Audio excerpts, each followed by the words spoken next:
budaya positif ini dapat kita terapkan di sekolah kita di SDN 241 ini. Ini berkaitan dengan yaitu penerapan pada modul 1.H, yaitu dalam penerapan budaya positif di sekolah. Adapun dalam penerapan budaya positif ini yaitu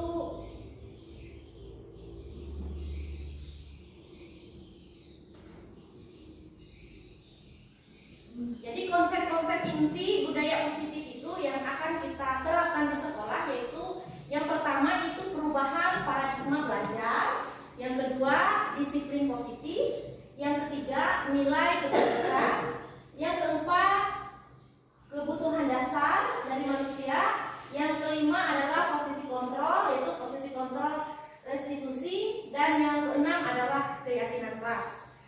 Jadi kita akan mulai mencoba mengupas dari setiap konsep-konsep inti dari budaya positif ini. Kita memasuki yaitu konsep yang pertama, yaitu dengan pembelajaran dengan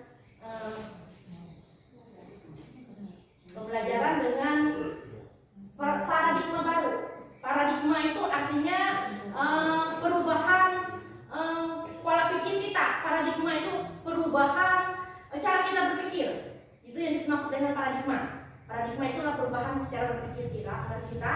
Nah, untuk dalam budaya positif ini, yaitu paradigma baru yang kita terapkan, yaitu di sekolah, itu sesuai dengan profil pelajar Pancasila. Jadi pembelajarannya dirancang berdasarkan prinsip pembelajaran berdiferensiasi. Berdiferensiasi itu adalah pembelajaran yang sesuai dengan kebutuhan murid. Jadi pembelajaran yang sesuai dengan kebutuhan murid, sehingga para peserta didik dapat belajar sesuai dengan kebutuhan dasar terhadap perkembangan sosial, itu psikologi modern, untuk mewujudkan profil pelajar Pancasila ini. Karena dapat kita tahu profil pelajar Pancasila itu yaitu yang terdiri dari 6 elemen. Ya sana dapat kita lihat, yaitu bergotong royong, kreatif, bernalar kritis, berkebinekaan global, mandiri, dan beriman dan bertakwa kepada Tuhan Yang Maha Esa. Itu merupakan elemen dari profil pelajar Pancasila. Sekarang memasuki itu miskonsepsi teori tentang kontrol. Miskonsepsi itu artinya itu artinya sesuatu yang sebenarnya sesuatu yang tidak tepat. Itu artinya bertentangan lah gitu dengan konsep kontrol yang sering kita terapkan di sekolah. Nah, misalnya yang pertama yaitu ilusi. Guru itu dapat mengontrol murid. Ilusi. Kita tahu kan apa itu ilusi? Ilusi itu artinya sesuatu yang tidak benar, begitu kan, ilusi, sesuatu yang ibaratnya sia-sia. Nah, yang kedua adalah ilusi bahwa kritik dan saran membuat rasa bersalah mampu menguatkan karakter. Ya, sering kita kan mengkritik anak-anak, membuat mereka merasa bersalah, bahwa kita pikir itu adalah untuk menguat karakter mereka. Ternyata itu semua adalah ilusi. Ya. Setelah itu ilusi semua penguatan positif, efektif, dan bermanfaat. Maksudnya ini penguatan positif dan efektif yang bermanfaat itu yang kita lakukan mungkin dengan mempengaruhi dan sebagainya. Ya. Nah, dan ilusi juga bahwa orang dewasa itu berhak memaksa. Ya, jadi itu ya. Jadi konsep ini bahwa orang dewasa itu biasanya kita berpikir mempunyai hak untuk menguasai anak-anak. Sebenarnya itu adalah ilusi. Nah, selanjutnya adalah ini yang menjadi mengubah paradigma stimulus ke pendekatan teori kontrol. Jadi paradigma tadi pemikiran kita, stimulus itu merupakan stimulus itu sesuatu yang sifatnya mendapatkan tanggapan selalu.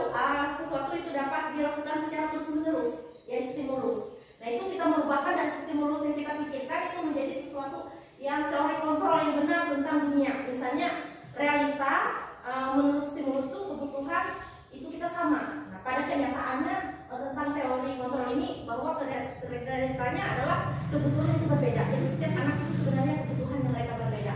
Kalau kita selalu pikir yang dulunya setiap stimulus bahwa anak itu semua kebutuhannya sama, kan? Sekarang kita mempunyai pemikiran bahwa mereka berbeda. Semua orang itu kalau menurut stimulus, orang itu melihat hal yang sama. Nah, sebenarnya setiap orang itu menurut jalan yang berbeda. Seperti orang kita pikirkan anak-anak itu mungkin mereka mempunyai hal yang sama, sebenarnya mereka mempunyai pemikiran yang berbeda gitu. Kita mencoba mengubah orang agar berpendapat sama dengan kita. Nah itu jadi untuk kalau teori kontrol tentang dunia, kita berusaha memahami pandangan orang lain tentang dunia, ya. Kita bisa memahami orang, ya. Jadi kalau stimulus dan selanjutnya perilaku buruk dilihat sebagai suatu kesalahan. Nah, kalau kita sering kan melihat perilaku anak-anak itu bahwa suatu kesalahan. Nah, sebenarnya kita secara kontrol tentang dunia itu semua apa yang mereka lakukan itu memiliki tujuan. Nah, gitu. Orang lain bisa mengontrol saya. Nah, jadi kalau menurut teori hanya Anda sendiri yang bisa mengontrol diri Anda. Seperti itu. Saya bisa mengontrol orang lain, saya tidak bisa mengontrol orang lain. Pemaksaan pada saat bujukan itu gagal. Nah, pemaksaan biasanya kita ke anak-anak apabila kemudian membujuk mereka gagal, jadi kita bisa lakukan dengan paksaan. Nah, jadi menurut teori kontrol bahwa kolaborasi dan konsekuensi diciptakan, yaitu menciptakan pilihan baru. Pola berpikir itu menang kalah, sedangkan menurut teori kontrol ada model berpikir itu menang-menang tapi semua akan menjadi nanti benar semua, tidak ada yang salah, tidak ada yang benar, tapi semuanya menjadi benar gitu. Nah ini mengenai disiplin positif, ya. Disiplin positif itu berasal dari kata disiplina yang artinya belajar. Disiplin mengacu pada disiplin diri yang memiliki tanggung jawab terhadap apa yang dilakukan berdasarkan nilai yang diyakini. Nah, disiplin positif merupakan salah satu cara penerapan disiplin yang bertujuan untuk menumbuh kesadaran serta pemberdayaan peserta didik tanpa imbalan atau pengharapan atau rewards, ancaman atau hukuman. Nah, itu disiplin positif, ya. Tanpa adanya ancaman, tanpa adanya hukuman, dan tanpa ada penghargaan, ya. Itu disiplin, benar-benar disiplin dari dalam diri, seperti halnya anak didik gitu, ya. Sebagai pendidik, tujuan kita adalah menciptakan peserta didik yang memiliki disiplin diri sehingga mereka berperilaku mengacu kepada nilai-nilai kebajikan universal yang memiliki motivasi intrinsik dalam perubahan perilaku ke arah yang lebih baik. Kebajikan universal itu kebajikan-kebaikan, kebajikan-kebajikan, nilai kebajikan itu penilaian luhur yang baik, ya. Secara universal artinya semuanya dapat menerapkan, ya. Jadi yang memiliki motivasi intrinsik artinya motivasi dari dalam diri. Jadi nilai-nilai kebajikan itu adalah nilai yang disepakati bersama, lepas dari suku, bangsa, agama, bahasa maupun latar belakang.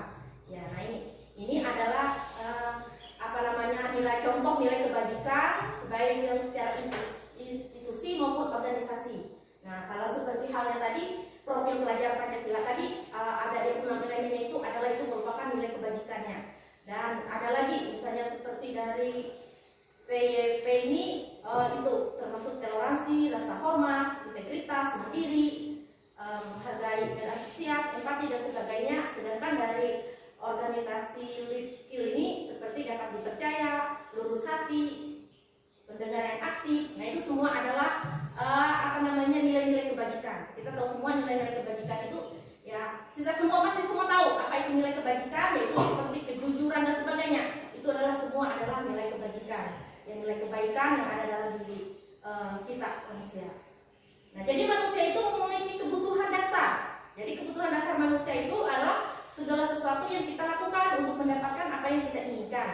Seluruh tindakan yang kita lakukan itu memiliki tujuan tertentu dan semua usaha terbaik yang kita lakukan adalah dalam rangka agar kebutuhan dasar kita itu dapat terpenuhi.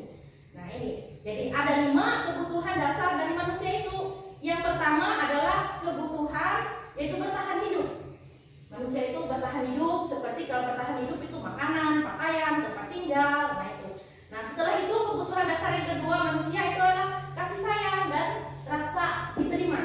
Ya, masanya rasa diterima, rasa dipeduli, berbagi, kerjasama. Nah, itu semua itu adalah kebutuhan dasar yang kedua. Sedangkan kebutuhan dasar manusia yang ketiga adalah penguasaan. Penguasaan ini adalah harga diri, keinginan untuk dianggap, memimpin, berprestasi, diakui dan didengar. Nah, sedangkan kebutuhan yang keempat adalah kebebasan. Setiap manusia itu pasti menginginkan kebebasan. Jadi mandiri, memiliki pilihan, mencoba hal yang baru, mampu mengendalikan diri ke arah yang baik, ya. Setelah itu kesenangan. Nah, ini juga termasuk kebutuhan dasar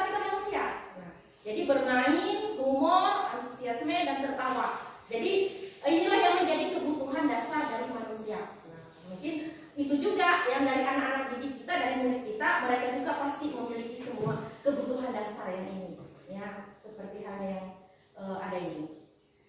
Nah, jadi apa yang memotivasi perilaku manusia itu, yang menjadi mereka bermotivasi melakukan sesuatu itu? Nah, ini ada motivasi ekstrinsik dan motivasi intrinsik.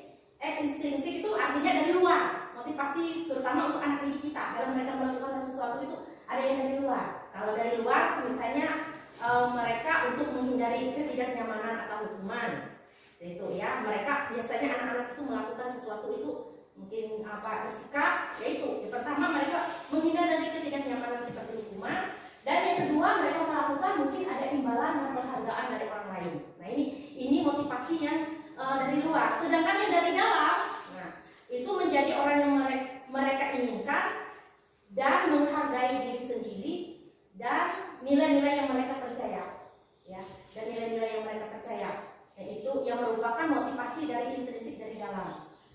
Nah, dalam berbuat. Jadi ini ada misalnya motivasi ini tadi, misalnya kayak yang dari hukuman. Nah, kenapa ada hukuman? Misalnya hukuman kita sering kan dengan anak-anak itu supaya mereka berbuat disiplin, kita melakukan adanya suatu hukuman, kan? Ada suatu hukuman, ada suatu peraturan, ada sesuatu yang konsekuensi apabila mereka melakukan kesalahan. Terutama ini dalam hal kita menyelesaikan masalah. Apabila anak-anak itu melanggar suatu kedisiplinan yang ada di sekolah, kalau misalnya berbentuk hukuman, nah, berbentuk hukuman itu biasanya tidak terencana secara tiba-tiba. Nah, murid itu tidak tahu apa yang akan terjadi dan tidak dilibatkan dalam penghukuman. Nah, ya, mungkin kita cuma menetapkan hukuman karena kamu sudah melanggar ini, jadi hukuman untuk kamu. Nah, itu hukuman. Setelah itu ya bersifatnya satu arah. Itu semoga anak murid sifatnya satu arah, cuma tujuan kita yang tercapai. Kita tidak tahu anak-anak itu seperti apa. Kita pikiran kita mungkin waktu itu selesai masalahnya, ya. Selanjutnya kita tidak tahu bagaimana perkembangan dari anak setelah mendapatkan hukuman. Setelah itu berupa hukuman itu berupa fisik, juga bisa psikis untuk hukuman, ya, bentuk yang dilakukan. Sedangkan berbentuk konsekuensi, konsekuensi ini adalah apabila mereka melakukan suatu kesalahan, ada konsekuensi yang mereka terima, yaitu dari ini, yaitu konsekuensinya, sifat konsekuensi itu ada terencana, disepakati sesuai dengan peraturan. Nah, murid ini tetap dibuat tidak nyaman dengan adanya konsekuensi ini. Nah, sikap guru selalu monitor murid, artinya konsekuensi ini guru selalu monitor, mengadakan murid. Ayo, misalnya kamu berbuat salah ini, ayo ingat apa? Nanti kalau kamu berbuat salah, hukumannya buat kamu apa yang harus kamu lakukan, misalnya gitu. Nah, ada di sini lagi yaitu namanya restitusi. Restitusi ini adalah proses penciptaan kondisi bagaimana murid untuk memperbaiki kesalahannya. Ini sesuatu dalam menangani masalah yang dihadapi anak. Proses ini berkolaborasi yang mengajak murid untuk mencari solusi sendiri. Nah, dengan restitusi ini kita menciptakan bagi murid untuk memperbaiki kesalahan dan juga mereka mencari dalam proses ini mengajarkan murid untuk mencari solusinya sendiri. Nah, ini ada di posisi kontrol yang sering kita temui, yaitu yang pertama penghukuman. Jadi kepada murid pasti kita selalu menerapkan ini, posisi kontrol kita kepada murid penghukuman. Seandainya pelaku ini berbuat ini hukumnya. Habis itu sebagai teman. Nah, sebagai teman ini biasa kita ya ingin mengontrol murid itu, mendekati mereka sebagai teman, ya, sebagai teman supaya mereka ibaratnya membujuk mereka supaya jangan lagi berbuat yang salah. Nah, ada juga membuat merasa bersalah. Sering juga kita misalnya ke anak-anak itu supaya mereka merasa bersalah. Nah, kamu misalnya gimana ini kan sudah ibu kayak gini, kenapa kamu nggak menghargai ibu? Ibu ini kan sudah capek. Itu kan salah satu membuat supaya kita merasa bersalah kepada anak. Dan sebagai pemantau ini selalu memantau apa yang dilakukan anak-anak. Apabila ada kedapatan dalam pemantauan melakukan kesalahan, maka langsung kita tindakan sesuai dengan sanksi yang kita buat. Nah, ini yang kelima adalah posisi kontrol manajer. Manajer ini adalah posisi yang sangat ideal yang menggunakan tadi penyelesaiannya dengan restitusi tadi. Nah, selanjutnya ini contoh-contoh penerapan dari posisi kontrol tadi. Nah, misalnya penghukuman, misalnya kasusnya siswa tidak memakai atribut kelengkapan saat upacara bendera. Nah, misalnya kata-kata penghukuman, misalnya dia tidak lengkap memakai baju, ayo hormat pada bendera selama 1 jam. Nah, itu saya tahu itu adalah penghukuman. Nah, sedangkan misalnya dia membuat merasa bersalah. Nah, misalnya berapa kali ibu harus memberitahu kamu selalu saja mengecewakan ibu. Nah, ini adalah ucapan sebagai kita membuat si anak merasa bersalah begitu. Sedangkan posisi contoh kontrol yang selanjutnya yaitu adalah sebagai teman. Ini contoh kata-kata sebagai teman. Nah, misalnya, ayo dong ikut aturan sekolah, tolong bantu ibu ya sekali ini.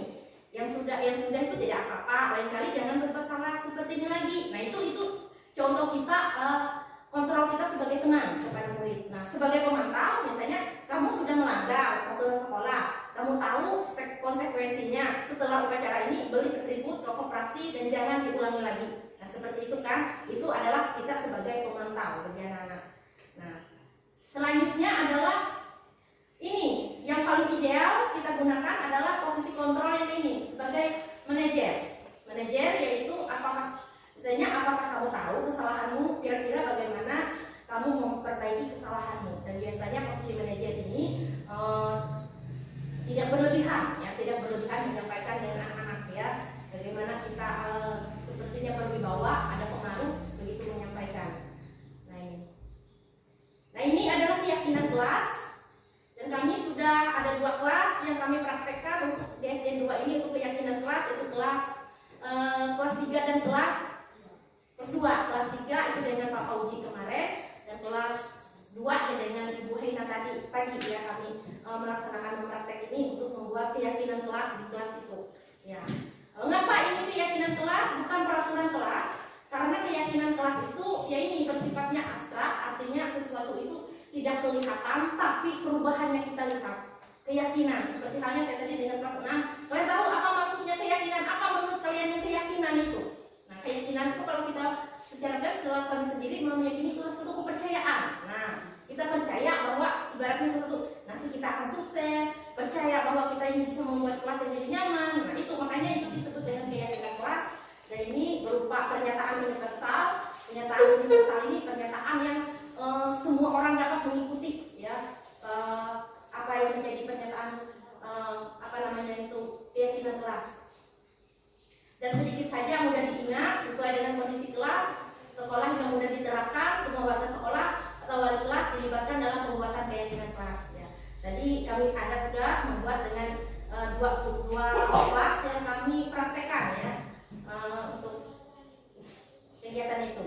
Nah, sekarang ini penerapan itu tadi segitiga restitusi tadi, penyelesaian masalah dengan restitusi tadi, dengan posisi yang kontrol yang paling ideal adalah yang manajer tadi dalam penyelesaian masalah, yaitu guru ini sebagai manajer menggunakan segitiga restitusi dalam penyelesaian masalah, yaitu melalui 3 tahap. Nah, tahap yang pertama menstabilkan identitas, keduanya validasi tindakan yang salah, ketiga menanyakan keyakinan tadi, yaitu termasuk tadi keyakinan kelas tadi yang dibuat. Nah, ini yang tujuannya untuk menghasilkan murid yang mandiri dan bertanggung jawab. Nah, itu. Nah, kita lihat mulai dari menstabilkan identitas. Nah, dari berdasarkan prinsipnya membuat kesalahan itu bagian dari proses pembelajaran ya. Yang perlu kita ingat bahwa anak-anak itu mereka itu kan bermain merupakan pelajaran mereka ya kan. Nah, berarti membuat kesalahan itu kita pada prinsipnya adalah suatu proses dalam pembelajaran juga. Nah, misalnya kayak ini, salah satu apa yang kita sampaikan misalnya dalam penyelesaian masalah, apabila mereka membuat masalah seperti ini kita bisa sampaikan kepada anak, misalnya berbuat salah itu wajar, kita sampaikan ya. Kita memvalidasi dulu masalahnya dengan anak itu, identitasnya, menstabilkan identitas anak gitu ya. Tidak ada manusia yang sempurna, misalnya ibu juga pernah melakukan itu, ibu tidak mau mencari siapa yang salah, tapi ibu ingin mencari solusi permasalahan ini ya. Misalnya kita menghadapi anak yang ada kasus yang bermasalah di sekolah kita, di kelas kita lah. Kamu berhak merasa begitu ya, misalnya ada yang berkelahi misalnya kan. Nah, ini pertama kita tahap yang pertama kita lakukan kepada anak. Misalnya kalau kita menerapkan posisi kontrol yang menggunakan manajer tadi dengan segitiga institusi. Yang kedua adalah validasi tindakan yang salah ya. Kita memvalidasi anak. Nah, berdasarkan prinsip setiap perilaku berupaya untuk memenuhi semua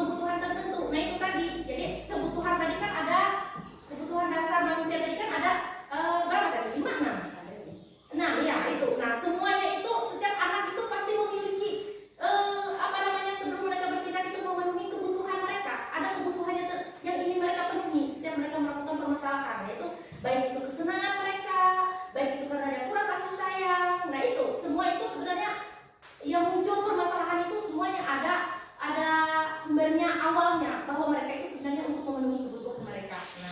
Nah dalam hal itu misalnya kita menyelesaikannya dengan seperti ini, menanyakan. Nah kamu pasti punya alasan mengapa kamu melakukan itu, padahal kamu bisa melakukan lebih buruk daripada itu. Itu kan sebenarnya kita memvalidasi artinya kita supaya anak itu lebih terbuka lah, kayak gitu. Artinya kamu patut bangga karena telah melindungi sesuatu yang penting buatmu. Nah kamu melakukan karena mempertahankan sesuatu yang penting bagimu. Nah, itu merupakan validasi kita ya terhadap anak dalam menyelesaikan masalah.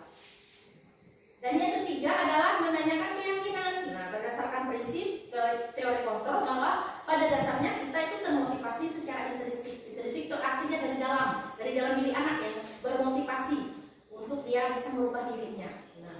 Nah jadi bisa kita tanyakan apa keyakinan kelas yang kita sepakati yang telah ada, yaitu tadi seperti halnya kan keyakinan kelas itu adalah hal-hal yang semua tulisan positif. Keyakinan kelas itu positif. Tidak ada lagi yang tidak boleh berkelahi, itu bukan keyakinan kelas. Keyakinan kelas itu adalah hal-hal yang positif yang berisi tentang nilai-nilai kebajikan, misalnya menjaga kebersihan, ya, selalu sopan dan santun. Itu tuh hal yang menjadi keyakinan kelas adalah kata-kata yang positif.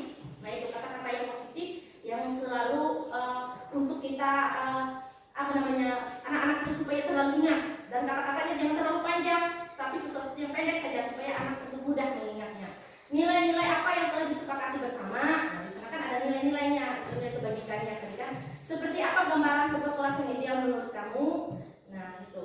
Kamu ingin menjadi orang seperti apa? Nah, inilah yang akan kita tanyakan kepada anak ya, dengan restitusi segitiga ini tadi ya. Nah, mungkin itu yang dapat saya sampaikan dalam materi budaya positif ini. Nah, semoga semuanya ini bisa bermanfaat bagi kita, bisa kita terapkan di sekolah kita, supaya sekolah kita di SDN 2 ini bertambah maju, dengan anak-anak kita bisa belajar dengan keadaan yang nyaman, aman bagi mereka. Mereka juga siap nanti kita lepaskan menjadi generasi-generasi yang baik, yang membuat kita bangga dan senang. Mungkin sekian yang dapat saya sampaikan. Atas perhatian Ibu Bapak sekalian, saya ucapkan terima kasih.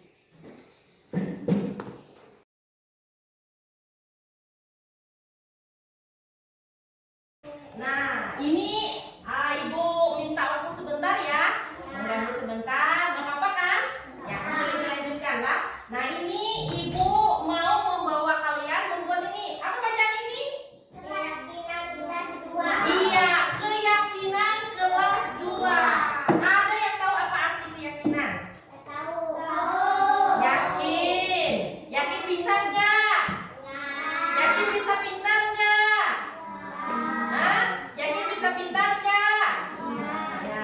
Yakin mau berteman nggak? Ya. Yakin bisa membaca nggak? Iya. Yakin bisa menghormati guru nggak? Nah itu namanya keyakinan. Yang keyakinan sesuatu yang kita percaya, ya, yang itu pasti bisa membuat kita menjadi apa? Pintar, bisa menjadi kita baik. Nah, ini Ibu buat keyakinan kelas 2. Artinya di kelas 2 ini ada keyakinan supaya belajarnya itu enak, belajarnya itu nyaman, nggak diganggu teman, bisa menghormati guru yang lagi ngajar, supaya belajarnya jadi tertib ya. Nah makanya kita buat namanya keyakinan kelas, sama saja sebutannya dengan peraturan kelas ya. Peraturan kelas, tapi keyakinan kelas ini lebih lagi dari peraturan ya. Siapa mau kelasnya nyaman, bisa tempat belajar yang enak? Siapa yang mau? Semua mau ya? Semua mau kan? Iya. Tidak ada teman yang bisa mengganggu. Ya, tidak ada yang ribut-ribut dalam kelas. Ya kan? Tidak ada yang bisa mencontek. Mau? Iya, mau supaya tidak ada semua itu? Mau supaya kelas teratur? Mau. Nah, makanya kita kesepakati. Kesepakatan kita dinamakan dengan keyakinan kelas. Nah, Ibu nanti bagikan kertas. Jadi kamu tulis di kertas itu nama kamu. Habis itu apa menurut kamu yang penting dalam kelas ini? Peraturan yang penting.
nyaman, enak untuk belajar ya kan?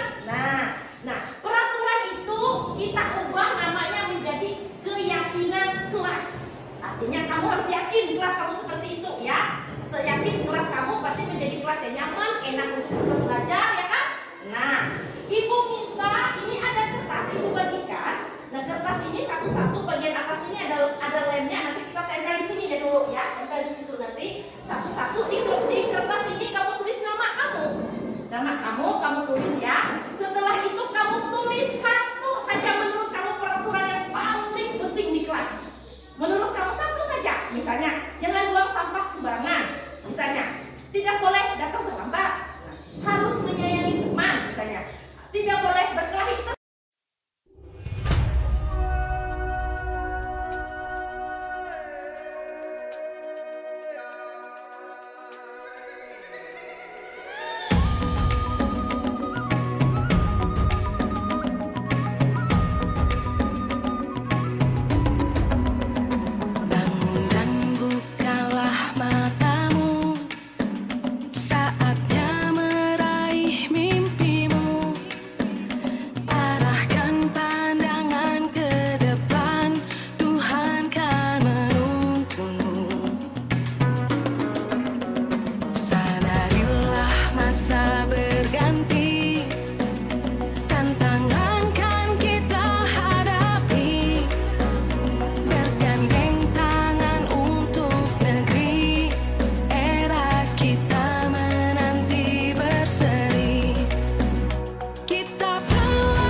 Ya, nah itu.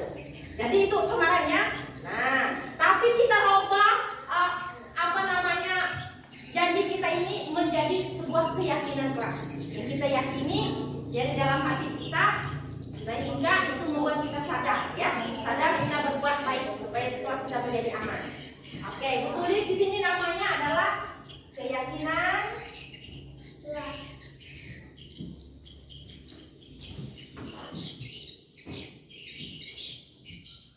Keyakinan kelas, ya. Ini keyakinan kelas. Oke, ulang dulu. Boleh ditulis jadi. Nanti nggak usah ditulis, Ini nanti ibu buat poster. Di sini dulu kita tulis pelanggaran kita kemarin, apa perjanjian. Perjanjiannya dulu di sini ya. Di sini kita tulis keyakinan kelasnya.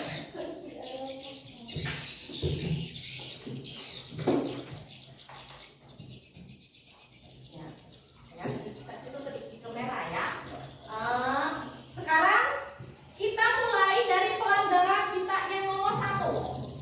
Apa tadi bunyinya yang nomor 1? Kita ubah orang sudah membuat orang lain menjadi kotor.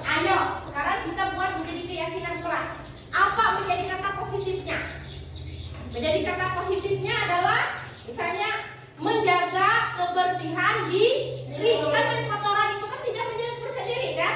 Nah, jadi keyakinan kelas kita yang pertama adalah menjaga keyakinan diri. Karena menjaga ini kata-kata positifnya.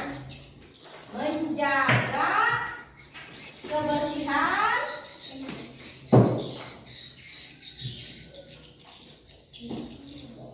diri.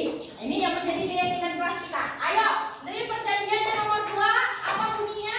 Menggunakan sepatu di luar kelas atau di dalam sekolah.